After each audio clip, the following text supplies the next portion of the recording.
सांगितलेली रेसिपी एक नंबर झालेली आहे. टेस्ट तर एक number. Thank you for recipe.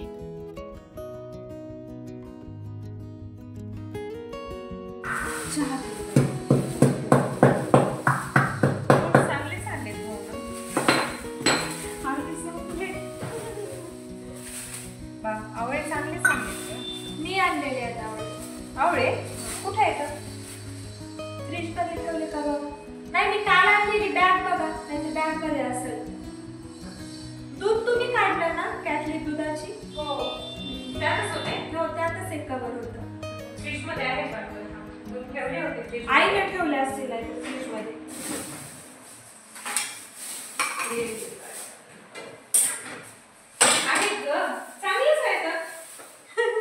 हे आवळे ते आवळे. आता काय करणार?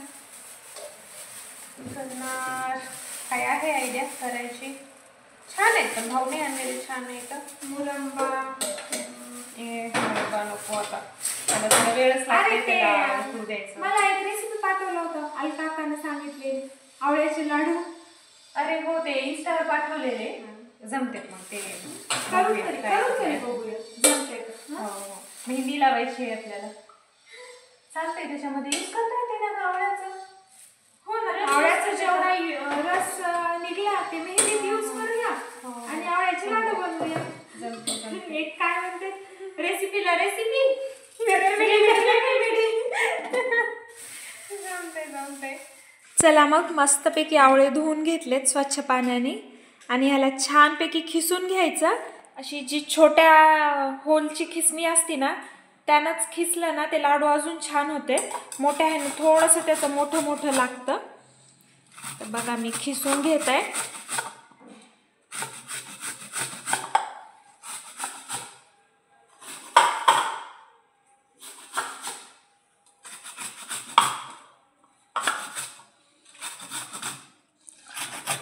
पाव किलो आवळे मी घेतले होते.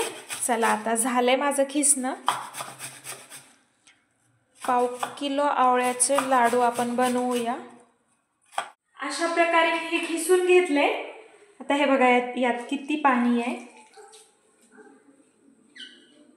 तर मी असं पिळून हे पाणी काढून घेणार आहे आणि जे हे आवळ्याचं वरचं उरलेलं आहे ना हे छान भाजून याचे लाडू बनवणार आहे.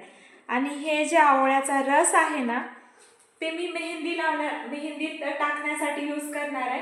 नेहमी मी मेहंदीत आवळा पावडर टाकते. तुम्हाला म्हणजे पॉकेट पण आहेत वेगवेगळे आवळा पावडर, परत ते रोजमेरी हे ते. तर ते सगळं मिक्स करून मी मेहंदी भिजवत असते नेहमी. तर त्यात आवळा पावडर टाकते. तर यावेळेस मी आवळा पावडर टाकणार नाही. आपल्याकडे ओरिजिनल रस आहे तर मग आवळा पावडर कशाला. बघू शकता पाव किलोच आवळे मी घेतले. त्यात किती रस निघत आहे.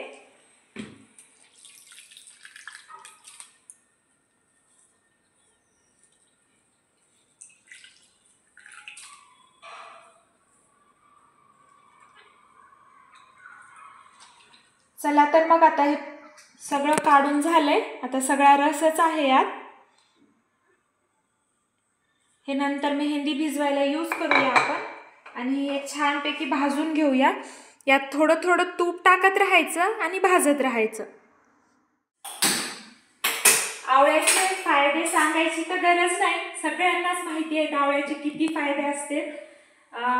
स्पेशली हेअरसाठी, स्किनसाठी आणि आपलं वेट लॉससाठी खरंच खूप फायदे असतात आवळ्याचे.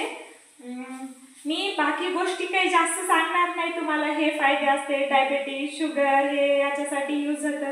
कारण आपल्याला डॉक्टरांसारखं सगळं सांगत बसायचं नाही. पण जे आहे ते मी सांगते. गेल्या वेळेस हिवाळ्यामध्ये जेव्हा आवळ्याचं सीझन असतं ना तेव्हा मी बरेच दिवस आवळ्याचा ज्यूस पिला होता. खरंच माझं हेअरफॉलला पण खूप फरक पडला होता. स्किनचं मला तितकं आठवत नाही पण हेअरफॉल माझा खूप जास्त कमी झाला होता. आणि मी आवळ्याचं पावडर मेहंदीत टाकते तर मला डॅन्ड्रफ पण तितका होत नाही.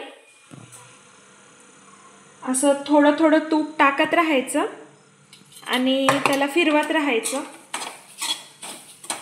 त्याला तूप एक 2-4 स्पून तर लागेल. लवकरच ड्राय वाटत आहे. मी फर्स्ट टाइम करत आहे म्हणून मला तितका एक्सपिरियन्स नाही याचा. बघूया आता शेवटी लाडू कसे होतील. बघा अजून थोडंसं ड्राय वाटत आहे. मी अजून 1 स्पून तूप टाकते.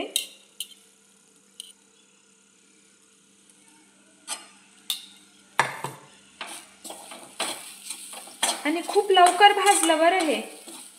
2च मिनिट झाला असेल मी यात टाकून. मला वाटलं होतं बराच वेळ लागेल भाजायला, पण नाही. यात मी अर्धी वाटीच्या वर साखर टाकत आहे.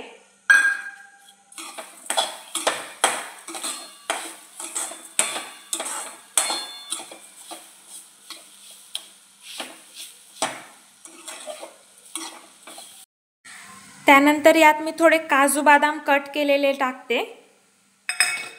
म्हणजे थोडं लवकर टाकलं तर काजू बदामही थोडं छान फ्राय झाल्यासारखे होतील.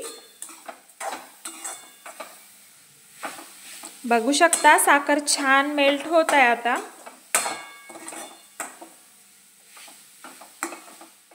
त्यानंतर खोबऱ्याचं खीस टाकायले मी 2 स्पून. आणि मी यात साखर यूज केलेली आहे. बहुतेक आपण गूळ पण यूज करू शकतो, पण मी त्या रेसिपीमध्ये साखर बघितली होती टाकलेली, म्हणून स्वतःच्या मनाचं काही नको म्हणून मी यात साखरच टाकली, गूळ टाकला नाही. बघू शकता साखर छान मेल्ट झालेली आहे.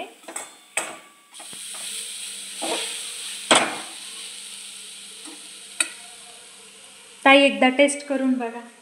लाडू बांधण्याच्या आधी कळेल आपल्याला स्वीट आहे नाही. टेस्ट करून बघितले, छान आंबूस आंबूस गोड गोड असं टेस्ट येत आहे. ज्याला थोडं स्वीट आवडते तर शुगर टाकली तरी चालेल, पण आम्हाला नको वाटली, असंच टेस्ट भारी वाटली. चला आता हे तर झालंय. थोडंसं थंड होऊ देऊन याचे लाडू बांधून घेऊया. किती छान कलर आलाय.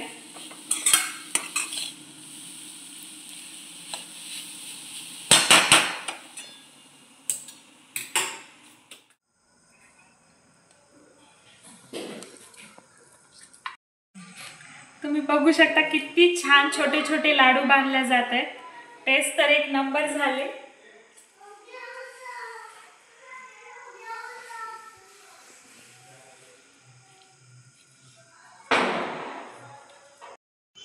अलका अक्का, तुम्ही सांगितलेली रेसिपी 1 नंबर झालेली आहे. टेस्ट तर 1 नंबर. Thank you for recipe. तुम्ही बघू शकता इथं माझ्याकडे आवळा पावडर, शिकाकाई पावडर, परत भृंगराज पावडर आणि हे इंडिगो पावडर. ह्या इंडिगो पावडरला मराठीत काय म्हणतात मला काही आयडिया नाही. तर मग हे आवळ्याचा ज्यूस आहे. यात मी सगळे पावडर 1-2 स्पून टाकणार आहे. आणि मेहंदी फक्त ताईपुरतीच भिजू घालायची आहे. सगळे पावडर टाकणं झाले. परत नुपूर मेहंदी घेतली, ती ताईला लागती तेवढी नुपूर मेहंदी टाकून छान मिक्स करून ठेवलं. आणि मेहंदी लोखंडाच्या कढईतच भिजवायची आणि रात्रभर ठेवायची, म्हणजे कलर मस्त येतो आणि टिकतो पण बरेच दिवस. तर मी ताईला लावून देत आहे आता मेहंदी.